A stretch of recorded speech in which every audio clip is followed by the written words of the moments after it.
আপনি সারাদিন রোজা রাখলেন, কিন্তু অজান্তেই কি রোজা ভেঙে যেতে পারে? কোনো কাজগুলো রোজা ভঙ্গ করে? এটা জানা খুবই জরুরি। রোজা ভঙ্গের প্রধান কারণগুলো কয়েকটি পরিষ্কারভাবে জানা দরকার। সেহরি শেষ হওয়ার পর থেকে সূর্যাস্ত পর্যন্ত ইচ্ছা করে কিছু খেলে বা পান করলে রোজা ভেঙে যাবে। ভুলে খেলে? হাদিসে এসেছে, যদি কেউ ভুলে খেয়ে ফেলে তাহলে রোজা ভাঙবে না। এটা আল্লাহর পক্ষ থেকে রিজিক। রোজা অবস্থায় দাম্পত্য সম্পর্ক করলে রোজা ভেঙে যাবে এবং কাফফারা ওয়াজিব হবে। নিজে ইচ্ছা করে বমি করলে রোজা ভেঙে যায়, কিন্তু অনিচ্ছাকৃত বমি হলে রোজা থাকবে। নারীদের মাসিক বা প্রসবজনিত রক্তস্রাব শুরু হলে রোজা ভেঙে যাবে, পরে কাজা করতে হবে। চিকিৎসাজনিত জরুরি হলে রোজা ভেঙে পরে কাজা করতে হবে। গুরুত্বপূর্ণ বিষয়: মিথ্যা বলা, গীবত করা, ঝগড়া করা এসব রোজা ভাঙে, রোজার সওয়াব নষ্ট করে দেয়। খুয়েন আমাদের শেখায় তাকওয়া অর্জন করতে।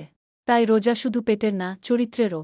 রোজা ভেঙে যায় এমন কাজ জানা জরুরি, কিন্তু তার চেয়েও জরুরি রোজার সম্মান রক্ষা করা।